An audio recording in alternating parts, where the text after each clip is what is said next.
Je suis arrivée suite à une réorientation de carrière puisque j'ai travaillé 11 ans dans l'éducation permanente pour adultes et puis voilà, je me suis retrouvée dans un service de jeunesse parce que le projet me plaisait vraiment bien. Au départ, j'ai été engagée comme animatrice. Donc j'étais animatrice sur la région de Bruxelles. C'est en 2003, si je me souviens bien, que je suis passée coordinatrice.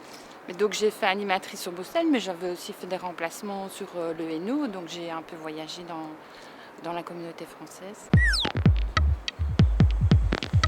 Le principe de base, c'est que le volontaire ne doit pas justement faire de tâches professionnelles.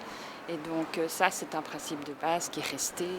Et donc c'est vrai qu'il est intégré parmi le personnel, mais il n'est là que pour accompagner et pas pour faire à la place d'eux. Donc évidemment, les tâches, c'est ce que je dis, c'est resté la même chose. C'est du relationnel, donc c'est centré sur l'écoute.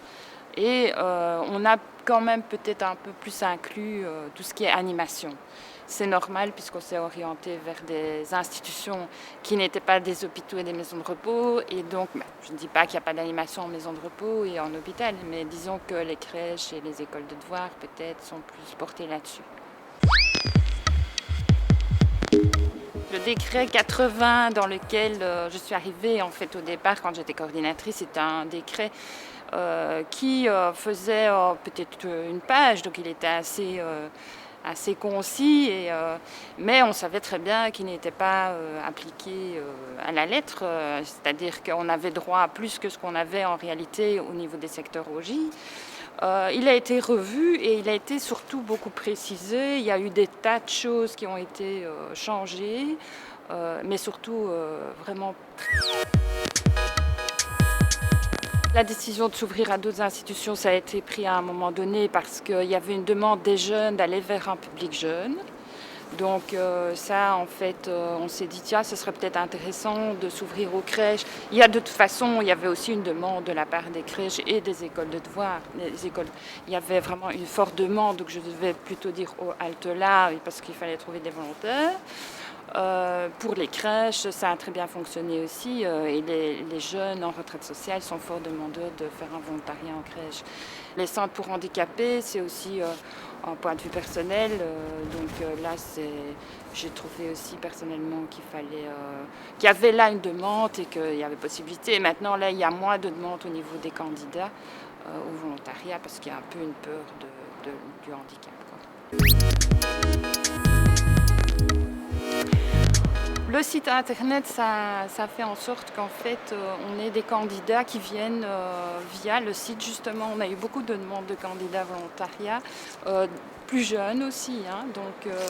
Je pense que ça a permis d'aller plus toucher les jeunes, d'avoir un public qui vienne via ça. Et donc, je pense qu'au niveau publicité, ça a apporté pas mal de choses à l'association aussi. Ce que je retiens, c'est beaucoup de changements, et du dynamisme aussi.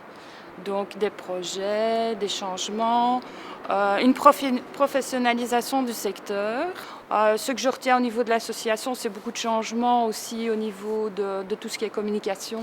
On a fait tout un travail, changement de nom, changement de site, des tas de choses, engagement aussi de personnel au niveau de la communication.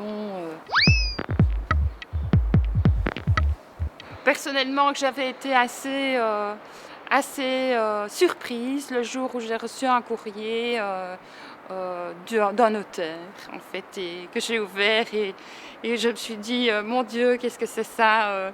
Et en fait, c'était un don d'un ancien volontaire.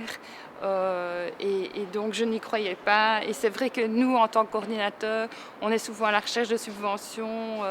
Et donc je me disais, c'est une aubaine, mais est-ce que je dois vraiment y croire ou bien va voir? Et puis finalement, ça a abouti sur la création du fonds Camille Lambert. Et c'est vrai que je croyais ce jour-là, quand j'ai ouvert l'enveloppe, que j'allais tomber de ma chaise. Voilà.